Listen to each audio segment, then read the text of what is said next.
অমর কলাই বিতরণ করে দিলেন। সেই অমর কলাই খাওয়ার পরে রাজবাড়িতে ছেলেগুলি খবর পেয়ে কান্নাকাটি করছে। ও রাজা ছেলেরা সব কান্নাকাটি করছে। এখন বলতেছি সবাই গরিব করে খেয়েছে তো, তাই রাজবাড়ির যারা ছেলেরা, রাজা ছেলেরা তারা আবদার করছে কলাই খাওয়ার জন্য। মায়ের কাছে বাধা ধরছে, ওরে মাগো কেমন কলাই আমরা চোখের দেখা দেখে আসবো। ওরে মা, ওরা হাতে একদম পুরি তোমরা কলাই বলে কিছু বুঝতে পারবে বলে একটু আওয়াজ কম করো। এই যে বাবু আপনাকে আসার জন্য অনুরোধ করা হচ্ছে। তাই মা আমার কি করলেন জানো? এই যে মা, ওরা হাটে একদম পুরো আমার কলাই দোকান দিয়েছে, সবাই পাড়া প্রতিবেশী সবাই খরিদ করে খাচ্ছে। আমাদের কিছু পয়সা করে দাও না মা, ওরা হাটে গিয়ে দেখি কেমন কলাই। বাবা কিন্তু বলি বাবুরে আমি তোদের হাটে যেতে দেবো না। কেন মা? মহারাজা আমাকে বারণ করেছে। কেন বারণ করেছে? বলেছেন ছেলে জাতীয় রাজপুরীর বাইরে না যায়। আচ্ছা মা, আমাদের রাজপুরীর বাইরে যাওয়ার কি কোনো অসুবিধা রয়েছে? বাবা অসুবিধা কি অসুবিধা রয়েছে মা? তাই তো বলছি বাবা আছে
সবই তো রয়েছে ঘরে চিনি ফেলে খাবে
না। কেন গো? আমি একদিন গণক ঠাকুরের কাছে পুষ্টি বিচার করিয়েছিলাম। কি বললেন গো ঠাকুর? গণক ঠাকুর বিচার করে কি বললেন জানেন? এই চৈত্র মাসের শেষের দিকে ওদের একটা ভাড়া রয়েছে। ভাড়া রয়েছে? হ্যাঁ, সেই ঠাকুরের মুখে ওই কথা শুনে মায়ের মন সবসময় বোঝাইছে বাবা। বলি মা গো, হ্যাঁ, আমাদের কপালে যদি ভাড়া থাকে কেউ রদ করতে পারবে না। তার তার প্রমাণ রয়েছে গো। কি রকম?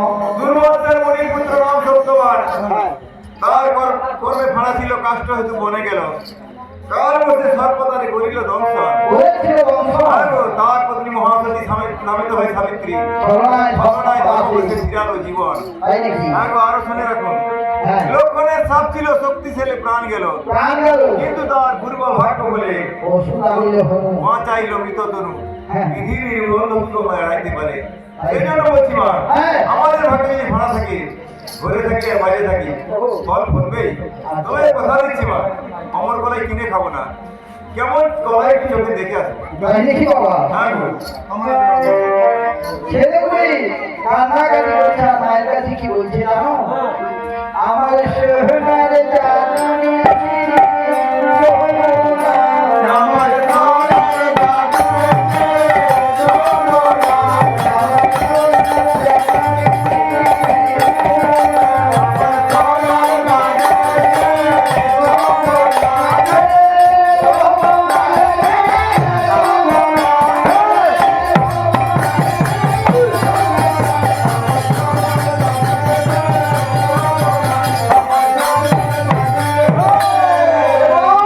আমার মায়ের কাছে বলছি তারি ভাই, খাবো না মাগো, রেখে আসবো কেমন গোড়ায়। রানী বলে কোথা যাবি মায়ের বলতে, বলে বসবো তারে গোড়ায়। আমি যে আমার সোনার জাননী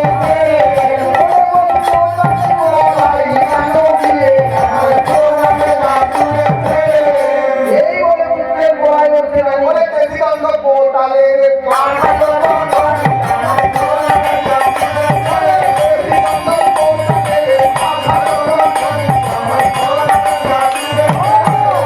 ওরা হাতে গিয়ে কোদাল উঠাইলো লাঠি, একে বলে দাও তো তুমি দোকানের বটি। দেখে বলে দাও তো বুড়ি ও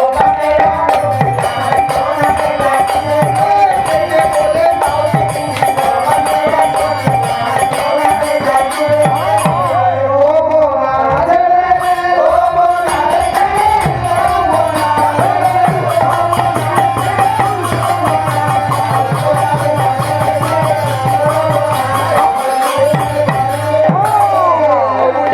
হ্যাঁ, অনেকক্ষণ তো গেছি দোকান নিচে বসে। তাই নাকি বাবা? তুই ঝিঙ্গা এনেছিস না? হ্যাঁ, তুই ঝিঙ্গা বিকছিস বাজারে? ও আরো এ ও মুখ চলা নিয়ে বসেছি। মঙ্গলদা মুখ চলা নাকি? না সন্ন্যাটা? হ্যাঁ, আমার বড় একটা কাল্লা নিয়ে বসেছি। আর তুই নিয়ে বসেছিস বিড়ি মুখ ছোলা কলাই নিয়ে। তাই নাকি? আচ্ছা বুড়ি, হ্যাঁ। আমি হচ্ছি রাজার কোটা, হ্যাঁ। মনে রাখবি। তারপর আসতে পারবো না, এই বাজারটা আমার ধরা রয়েছে। ও আচ্ছা, করি দে, তারপর তুই বেচা কেনা করবি। তা বাপুরে কোটা, হ্যাঁ, আমি সবে মাত্র দোকান দিয়েছি। তোর শোবে মাত্র। হ্যাঁ। আরে এখানে দোকান বিছালেই কোটি দিত, জানিস? আর এই বাজারে আমি ইচ্ছা করলে কেউ দোকান বিছাতে পারে, আর ইচ্ছা যদি না করি তাহলে কেউ দোকান দিতে পারে না।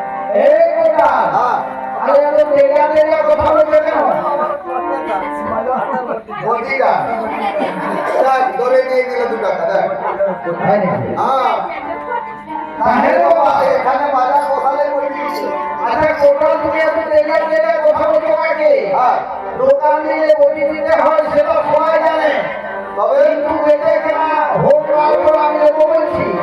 তারপরে করে তুমি কি কোনো রেখা দেখা করে এসছো নাকি? ওই হারামের মুড়ি, আমি রাজার কোটা, আমি এই মঞ্চে সাবধানে নিয়ে ব্যবসা করি না। তাহলে রাজবার থেকে তাড়িয়ে দেবো। আমি হচ্ছি সাদা সিধা মানুষ, আমি নেশা টেশা কখনো করি না, বুঝলি? হ্যাঁ, আমি হচ্ছি রাজার ঘোড়া। আমি রাজার কোটার নাম আমার কেসি দণ্ড। তাই নাকি বাবা? হ্যাঁ, আচ্ছা, তাই সেই জন্য বলছি আমি ওই বাজার থেকে তোলা তুলে নিয়ে আসি, এবারে আমি এলে দেখ বুড়ি পালাবি না তো?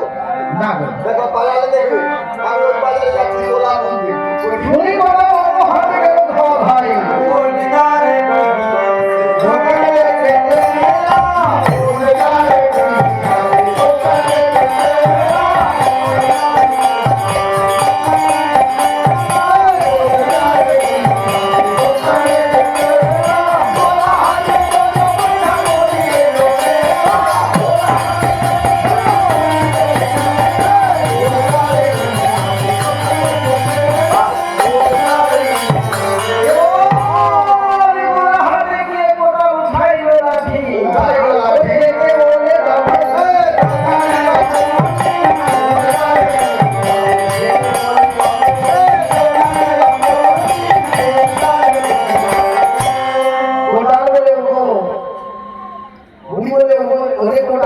বাহান্ন বাজার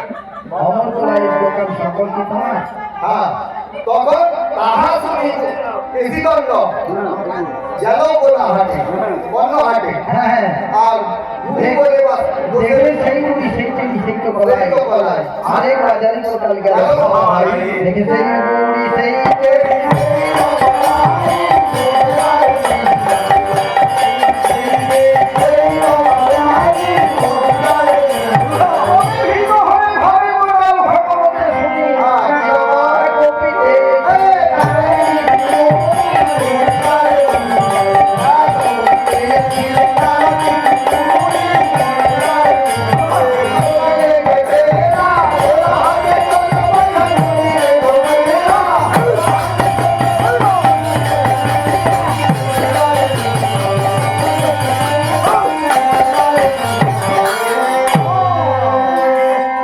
বুড়িমা কি বললে এক হাটে গিয়ে এক লোকের কাছে আরেক লোকের কাছে গিয়ে দেখতেছে একই বুড়ি আর একই গলায় কি তাই বিস্ময় হয়ে আমার গোটাল ভাবলেন এ সাধারণ মেয়ে নয় এ কেমন হচ্ছে জানো না ভাগবত একদিন শ্রবণ করেছিলাম তার মতো ঘটনা তা ভাগবতে এমন কি ঘটনা লেখা ছিল একটু ভুলে বলুন না আমরা সবাই এই সরল রূপ জানি যখন মনের মধ্যে আছে সংক্ষেপে তার কিন্তু বর্ণনা করছি নারদ মুনি সদা সর্বদা হরিগুণগানে রত থাকবে বেশ বেশ কিন্তু পেটটা তো রয়েছে যখন খেতে পাই নিজেকে রান্না বান্না করে খেতে হয় রান্না বান্না করে খেতে হয় তাই তিনি ভাবলেন যে আমি যার বাপ তার রয়েছে গুণাষোড় সহস্র গতি আহা তা আমি যে কষ্ট পাচ্ছি সাজ করি তাই আমি একবার প্রভুর কাছে যাবো প্রভুর কৃপায় যদি একটি গতি পেয়ে যাই তাহলে আর আমার রান্না বান্না করার অসুবিধা হবে না এই ভেবে নারদমুনি কি করলেন জানো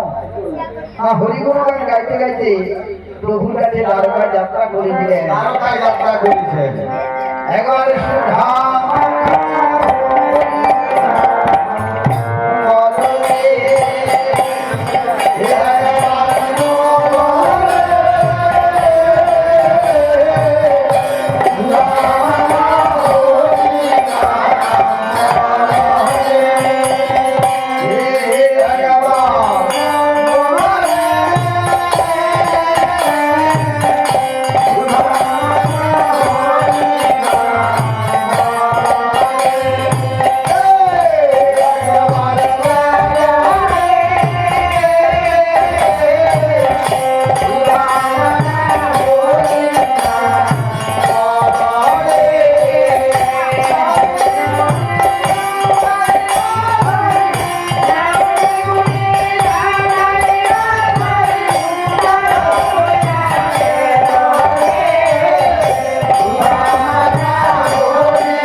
যিনি ভগবতী পূজার জন্য এসে উড়িষ্যা থেকে।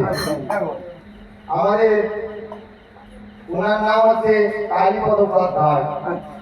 তিনি আমার পিসি মানে বড় ছিলেন। তো উনি পুরোহিত হিসাবে এসে ভগবতী পুজো করেছেন।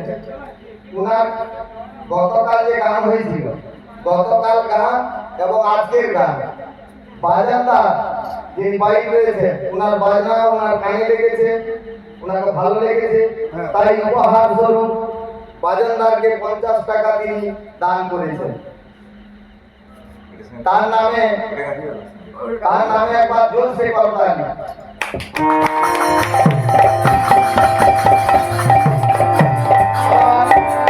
ওই উড়িষ্যা থেকে আগত পুরোহিত মশাই গায়কের গানে মুগ্ধ হয়ে 50 টাকা উপহার করেছেন। আমরা এই উপহার সাদরে গ্রহণ করলাম। পুরোহিত মহাশয়ের পয়সা আমরা উপহার স্বরূপ সাদরে গ্রহণ করলাম। এগো মহে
ভগবান বিষ্ণু তিনি যে আমাদেরকে উপহার দিয়েছেন আনন্দ হয়ে, তার জন্য মায়ের কাছে ওনার কাছে যেন সুস্থ কামনা করি, আরোগ্য কামনা করি। বলি মা গো, শত রোগ ব্যাধি অসুখের হাত থেকে আমার পুরোহিত ঠাকুরকে পরিত্রাণ করতে শত জানাই প্রভু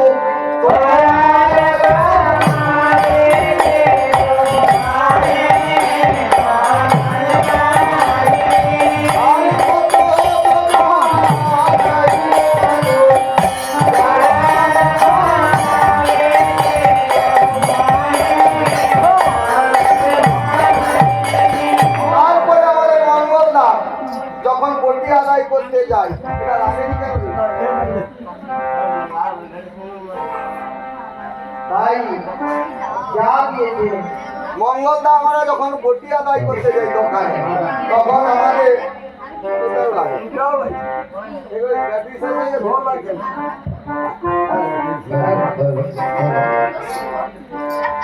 যখন দোকানে বটি আদায় করে 2 টাকা দিয়েছে।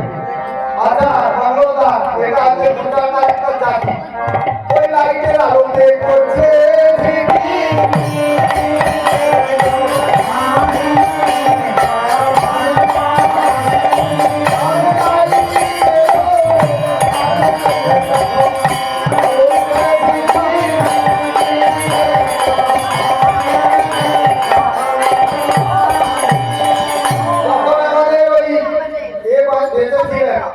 মানে আমাদের বাবু ওনার শ্বশুর মশাই, তখন ওই আমার গাড়িকে দিয়ে দিলে অনেক কিছু দাঁড়ি দিতে হয়েছে।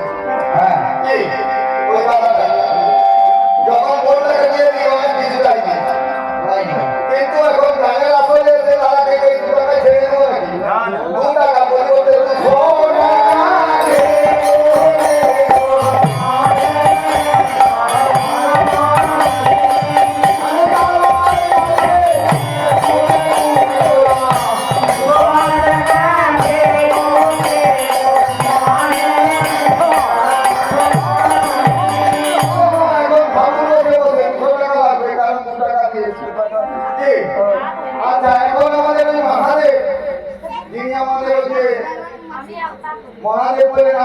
তারপরে হ্যাঁ গো। এই পরম বৈষ্ণব উনি ওই ছেলেটাকে পাওয়ার জন্য সাতকরি ধানে হাতি দিয়েছেন, ঘোড়া দিয়েছেন। তাই নাকি? আমার মহাদেব ধানে পুজো দিয়েছেন সাহেব আরাম করে কি ওর মহাদেব মাত্র 10টি টাকায় রেখেছে। তাই নাকি? কারণ ও আমার সম্পর্কে আত্মীয়। এখানে রয়েছি আমরা 8-10 জন। ওই 10টি টাকা রকি ভাইয়ের বলবো দিলে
আমাদের গর্ভধারিণী মা উনি আমাদেরকে আশীর্বাদ স্বরূপ কাকু পাবেন কি সবাই পেয়েছো? হ্যাঁ। তাহলে কাকু 50 টাকা, কাকু 10 টাকা, কাকু 20 টাকা উনার নজর মতো দিয়েছে কি তাই মায়ের আশীর্বাদ স্বরূপ ওই পয়সাটি আমরা সামনে করি রাখতে হবে। মায়ের কাছে দেখো রাজা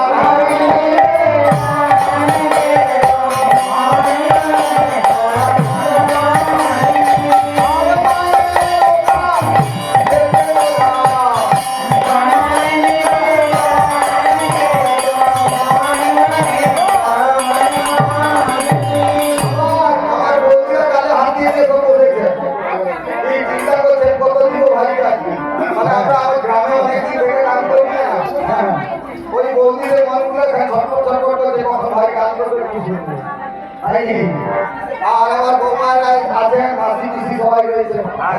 তো সবাই ভাবছেন কত দেওয়া যায়, তাই কত দেবেন ভাবছেন না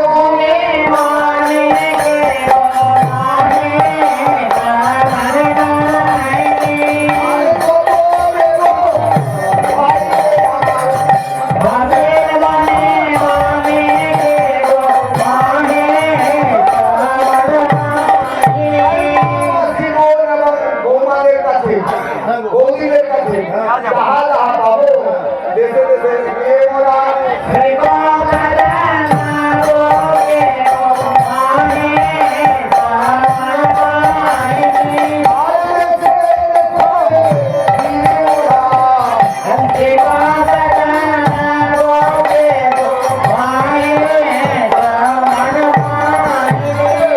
একটা কথা কি জানো, আজকে ঘর দুয়ার ছেড়ে দাদা ভাইরা এবং মা মাসি বোন বৌদিরা ঘর দুয়ার ছেড়ে এসে গান শুনবো। আচ্ছা এরকম কে গিয়েছিল জানো? শ্রীকৃষ্ণের মুরলী শুনে রাত 2টার সময় গৌরী রাতে লেগেছিল স্বামীরাকে ছেড়ে। কেমন কখন না বৃন্দাবন ধাম কি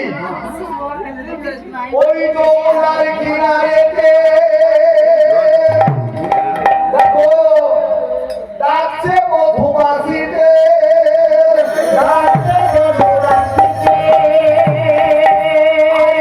যমুনা করবো দর্শন সজনী হরে কৃপা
তাই ঘরে কারো ঘর নাই, সবাই কালায় সাথে মিলন হওয়ার জন্য এসেছে। ভগবানের এত মধুর নাম, নিতাই গৌর প্রেমানন্দে বলি প্রভু। কিছু বলার জন্য এসেছে, কিছু বলবে নাকি? আমার কাছে অবদান তোমার কিছু নেই, আমরা ঘোরাঘুরি বলতে পারি। হ্যাঁ বলছি, বলুন। আসলে ব্যাপারটা কি জানেন, হ্যাঁ আপনার তোমার সর্বসংসার ভর্তি রয়েছে। ওরে বাবা, ছোট সহস্র গতি হয়েছে। এই অধমকে যদি একটি লোকের রান্না বান্না করার জন্য হ্যাঁ। তাহলে আমার অসুবিধা হবে না, এই ভেবে আমি আপনার কাছে বলি। এখন আরো হ্যাঁ, আমি সর্বত্র বিরাজ করি। তোমার বাল্য গেল, কৈশোর গেল, যৌবন গেল, এখন বৃদ্ধ গেল। আজ এই বৃদ্ধ বয়সে তোমার প্রেমের উৎপত্তি হলো না। ছি, ছি, ছি, ছি, ছি, ছি, ছি, ছি, ছি, ছি। এই যে আজকাল প্রভু, আর আমি তোকে যেমন আমি চললাম, ওই যাওয়ার সময় একটা কথা বলে যাই, এই সমস্ত আরোগ্যে যে আজকেই বলে তার যত প্রশ্ন করতে যান, ওইটার কথা আর কোনোদিন বলবে না প্রভু। আর আমিও ফিরে না, আমি চললাম।